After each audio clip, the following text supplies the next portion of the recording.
prezados alunos do Terça Livre, sejam bem-vindos a mais uma aula do nosso curso de História do Socialismo. Meu nome é Fábio Florenci e hoje nós vamos falar a respeito da Revolução Francesa. Mas eu vou aqui abordar o tópico da Revolução Francesa não a partir de uma narrativa linear dos seus acontecimentos, mas eu gostaria de frisar nesta nossa aula, de colocar em evidência, de expor para vocês os elementos que a Revolução Francesa introduziu tanto no pensamento quanto na prática política e que foram decisivos para o surgimento do movimento socialista e do movimento comunista a partir do século XIX.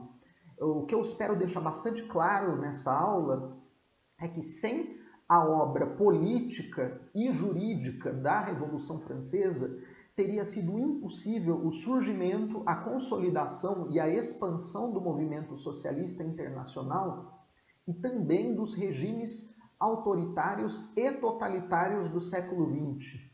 É muito importante, então, que nós tenhamos bastante clara esta obra da Revolução Francesa no campo político e no campo jurídico e também no campo militar. São estes os três elementos que eu gostaria de examinar aqui com vocês nesta nossa quinta aula do curso de História do Socialismo. Então, para uma narrativa mais detalhada a respeito da Revolução Francesa, eu remeto a vocês que assinam o Terça Livre Escola, eu remeto ao curso de História Geral, no qual os eventos serão narrados com maior detalhamento. Então, eu já pressuponho o que está exposto ali e passo para o exame de um ponto de vista mais da filosofia política dos resultados próprios da Revolução Francesa. O primeiro desses resultados que eu gostaria de mencionar aqui e que foi fundamental mesmo para que o movimento socialista pudesse formular a sua proposta de sociedade nova, foi a unificação política, a centralização e a concentração do poder político nas mãos do governo central em Paris. Eu faço aqui referência a um livro bastante importante, escrito pelo famoso historiador francês Alexis de Tocqueville, conhecido sobretudo pela sua obra A Democracia na América, mas eu faço aqui referência a um outro livro dele, chamado O Antigo Regime e a Revolução. Neste livro, Tocqueville nos mostra que a obra de unificação política no Estado francês, ela já estava bastante adiantada antes da Revolução Francesa. Então, a tese de Tocqueville ela é bastante verossímil e ela é sustentada por uma ampla gama de documentos. O livro é recheado de notas de rodapé, de documentos, de citações de textos de lei, de decisões judiciais. É um livro extremamente bem fundamentado, com uma tese bastante bem fundamentada. Tocqueville, ele tenta defender que essa obra de unificação política ela já vinha sendo feita no Antigo Regime e que ela apenas se acentua com a Revolução Francesa. Eu subscrevo aqui a tese do Tocqueville, mas Tocqueville, não nega que a Revolução Francesa ela promoveu uma centralização de poder como nunca antes na história da humanidade tinha havido. E nós vamos compreender isto um pouco melhor comparando a sociedade do Antigo Regime com a sociedade pós-Revolução Francesa. Então, façamos aqui essa comparação a partir de alguns elementos. A sociedade do Antigo Regime, das monarquias absolutistas europeias, ela se constrói a partir da Idade Média cristã. Na Idade Média cristã, nós sabemos que o poder político ele estava bastante difuso entre os muitos senhores feudais. E que estes senhores feudais, com as grandes navegações, com a afluência de grandes bens das novas colônias para a Europa, esses senhores feudais eles vão aos poucos se arruinando e aos poucos eles vão se tornando dependentes e vão perdendo terreno para a burguesia que vai se tornando cada vez mais poderosa. Mas estes senhores feudais não perdem os direitos que possuíam e a influência política que eles possuíam da noite para o dia. Eles mantêm uma série de direitos, eles mantêm uma série de poderes políticos que possuíam desde a Idade Média. E de onde eles conquistaram esses direitos e esses poderes? Não foi algo que caiu no colo desta nobreza europeia. Isso que é importante a gente ter bem claro em vista. A nobreza europeia, a nobreza feudal europeia, adquiriu uma série de poderes políticos e uma série de direitos em função dos serviços que ela prestou na reorganização da sociedade europeia depois das invasões bárbaras que destruíram o Império Romano. Então, as populações que eram dizimadas e espalhadas por todo o continente em função das invasões bárbaras, elas se reuniam em torno de chefes militares que eram capazes de assegurar proteção a essas pessoas. Esses chefes militares, quem que eram? Eram justamente aqueles que mais tarde formarão a nobreza. E a nobreza, durante a Idade Média, ela vai ser educada pela Igreja Católica. E a Igreja Católica vai incutir nesta nobreza europeia uma série de hábitos e uma série de práticas de governo e do modo como eles deveriam tratar aqueles seus subordinados. Então, a convergência entre estes serviços prestados pela nobreza como classe protetora daqueles que não tinham para onde ir e da ação educativa da Igreja Católica fez com que os nobres eles assumissem uma função de governo durante muitos e muitos séculos. Então, o poder político na Europa, até a época do Antigo Regime, quer dizer, até os 1600 e pouco, era um poder político que se concentrava na mão da nobreza. E a nobreza, como ela governava? A nobreza, ela governava diretamente os seus subordinados. O senhor feudal, ele ficava dentro do feudo, dentro dos seus domínios e tinha contato direto com os seus governados. Então, quando ele tinha que julgar um caso, quando ele tinha que tomar uma decisão, quando ele tinha que acudir um necessitado, ele tinha que fazer isso com alguém que ele conhecia diretamente. Quer dizer, o governo era bastante descentralizado. Isto tem uma série de vantagens, o governo ser bastante descentralizado. Por quê? Porque é mais difícil cometerem-se injustiças contra alguém com quem você convive cotidianamente. Em contrapartida, um governo que se fecha numa estrutura burocrática e governa pessoas com as quais ele nunca teve contato, poderá cometer muito mais injustiças do que este governante que convive face a face, em carne e osso, com aqueles que são governados. Então, esta era uma grande vantagem que o governo da nobreza possuía em relação aos estados modernos. Mas não era só isso. Os nobres, como eu falei para vocês, eles sofreram a ação educativa da Igreja Católica. E isso também tinha a sua importância. Tinha a sua importância porque se um nobre, ao governar aqueles que estavam sob o seu domínio, cometia claras injustiças, violava a lei natural, por exemplo, a igreja tomava providências contra este nobre. O sacerdote, o bispo ali da diocese, ele tomava providências, ele tomaria providências. Podia chegar até mesmo a excomungá-lo.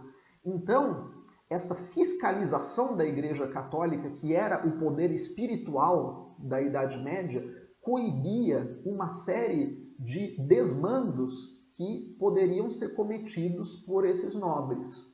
Claro, não se tratava de um governo perfeito, não se tratava de um governo ideal. Abusos foram cometidos, claro, sem dúvida nenhuma.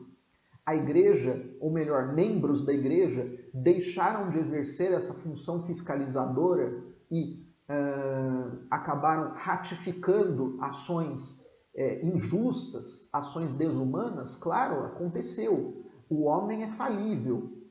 Mas o que eu quero marcar aqui bem com vocês é que este governo, ele apresentava, esse tipo de governo, ele apresentava recursos muito maiores para os mais pobres se protegerem da injustiça dos poderosos, né? Os mais pobres, eles poderiam recorrer ao bispo, poderiam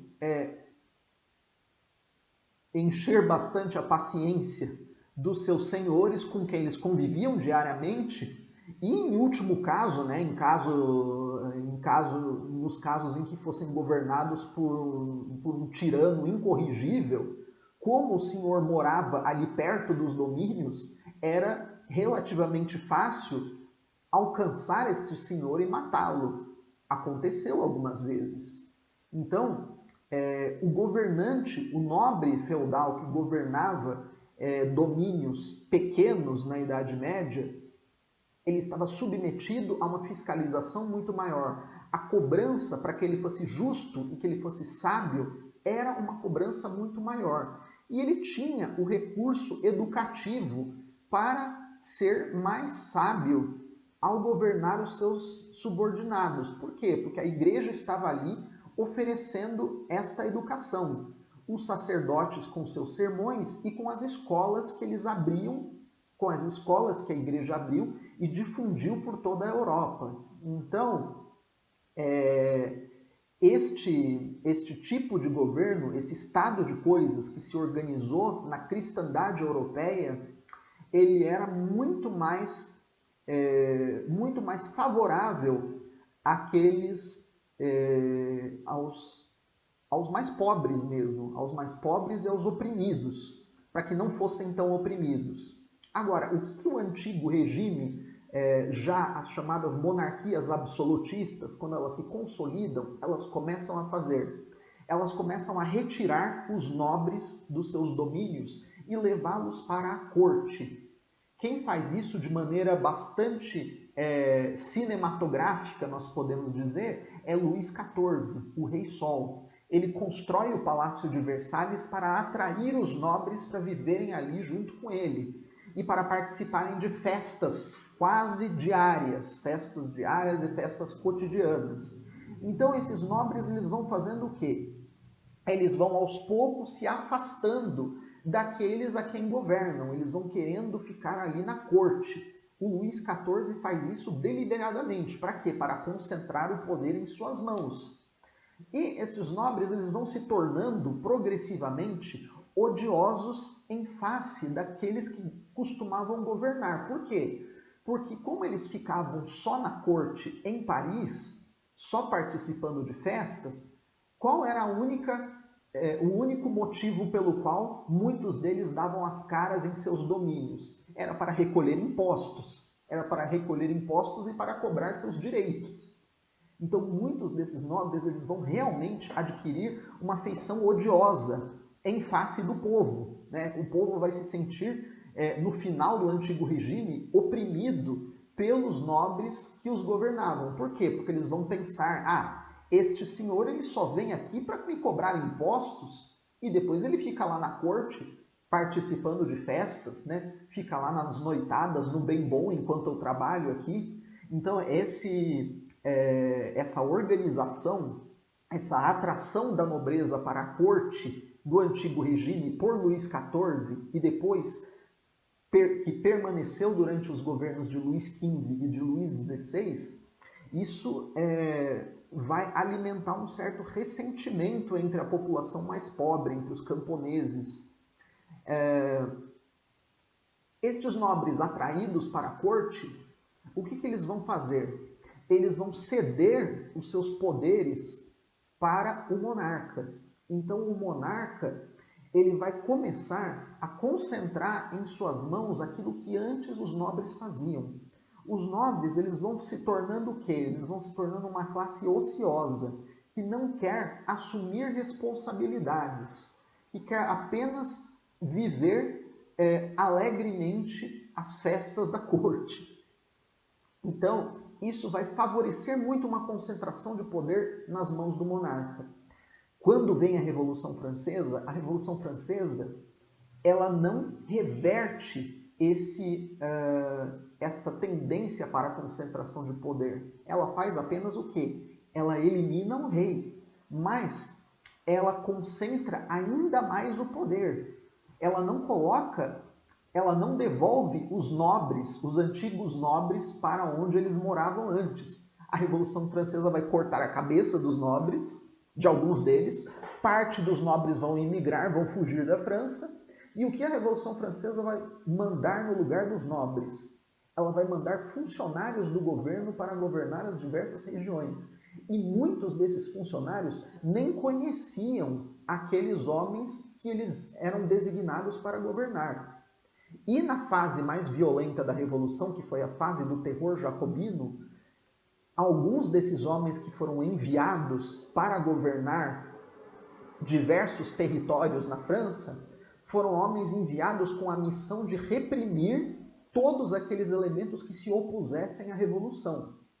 Então, muitos desses homens, desses novos governantes que são nomeados em Paris, que são designados para governar um determinado território, eles vão ali com poder de vida ou morte para fazer o que quiser. E muitos deles vão agir de modo extremamente violento e de modo extremamente arbitrário contra o povo e de maneira extremamente opressora, de modo que o povo vai acabar sentindo saudades da nobreza que antes os governava. Na mão desses funcionários governamentais, a população pobre, especialmente camponesa, vai sentir grandes saudades dos nobres, mesmo daqueles nobres que tinham um comportamento odioso. Então, este é um dos elementos, é a concentração do poder em Paris, na capital, e a substituição dos governos locais por governos designados pelo poder central, por funcionários, por burocratas, muitas vezes, designados pelo poder central. Este é um elemento. O segundo elemento é o elemento propriamente jurídico.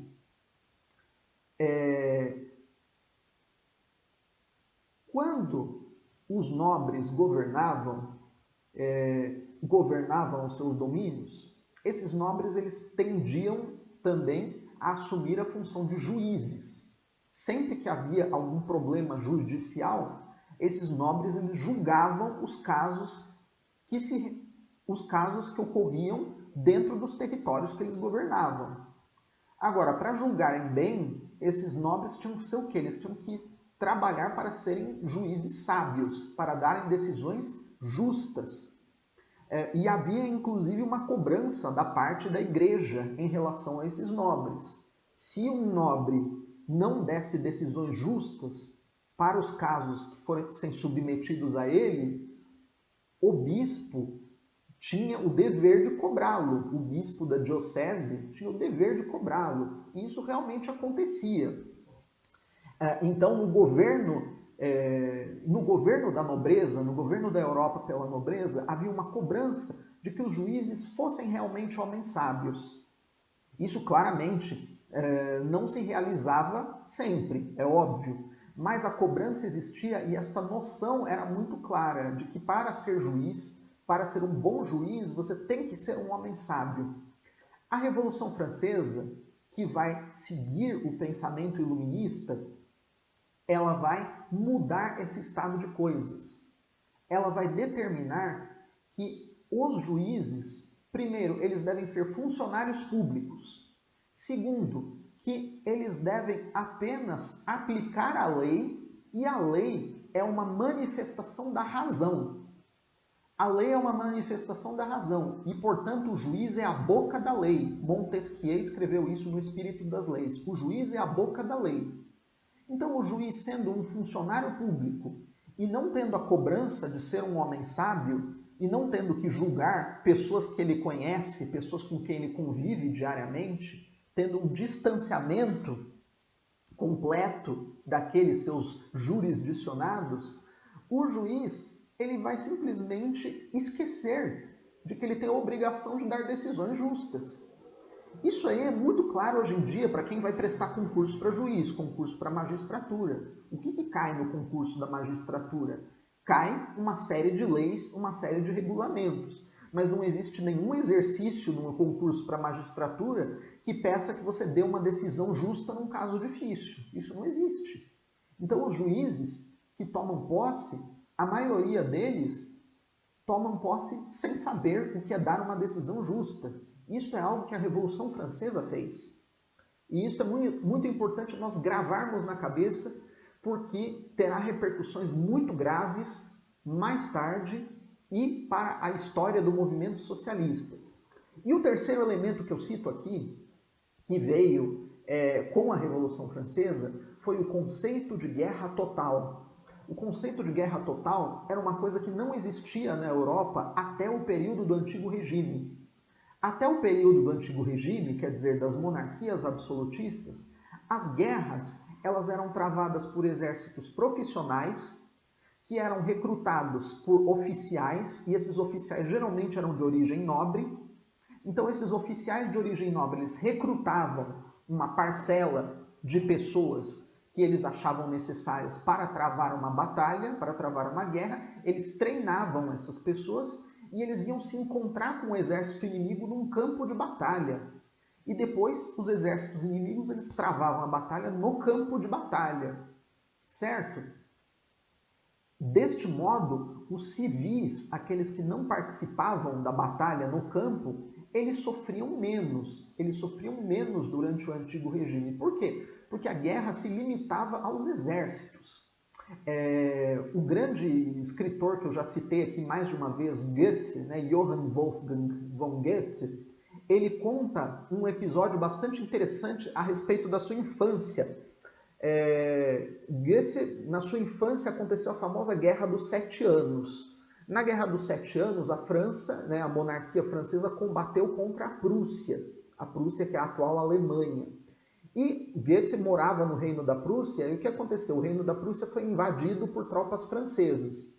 E ele, como vivia numa casa muito grande, o pai dele era muito rico, um oficial do exército francês tomou posse da casa dele para aquartelar uma parte das tropas ali na casa dele. E ele conta, Goethe, ele diz que o oficial ficou durante 3 ou 4 anos ali na casa, morando com eles, e eles ficaram amigos. Então, quer dizer, a guerra no Antigo Regime, se comparada com as guerras travadas depois da Revolução Francesa, eram guerras até civilizadas. Isso por quê? Porque séculos de ação civilizadora da Igreja sobre a cultura europeia fizeram com que a noção de guerra ela fosse bastante, vamos dizer assim, o mais possível humanizada. Que pessoas que não participavam do cenário das batalhas fossem respeitadas, que as batalhas elas se restringissem a um campo em que essas outras pessoas não fossem atingidas e toda uma série de garantias. Agora, a Revolução Francesa ela vai fazer o quê? Ela vai inaugurar a ideia, ou melhor, ela vai inaugurar a prática do exército popular, o exército de cidadãos. O próprio Goethe, ele conta que o mundo nunca seria o mesmo depois da Batalha de Valmy. A Batalha de Valmy ela foi uma batalha que, na verdade, não aconteceu, mas era para ser travada entre um exército profissional da Prússia e o exército dos revolucionários franceses no começo da década de 1790. E o Goethe diz que quando os soldados prussianos, né, que eram comandados por um nobre, era um exército à moda antiga, eles encontraram o exército francês, eles ficaram todos muito assustados. Por quê? Porque eles perceberam que era um exército gigantesco de pessoas enfurecidas e que todo o país, quer dizer, toda a França estava mobilizada no esforço de guerra. Então a Revolução Francesa, ela inaugura o quê? Ela inaugura a noção de guerra total, de mobilização da sociedade inteira em função de uma guerra. Isto não havia no antigo regime. Isto vai passar a existir depois da Revolução Francesa. Por exemplo, um homem como Napoleão Bonaparte, ele não seria imaginável no contexto do antigo regime. Por quê? Ele não era nobre. O Napoleão Bonaparte, ele foi subindo dentro do exército porque ele foi alcançando sucessos pessoais dentro de um contexto de guerra total, de que o exército tinha que fazer campanha atrás de campanha para se livrar de inimigos, mobilizando grandes parcelas da sociedade.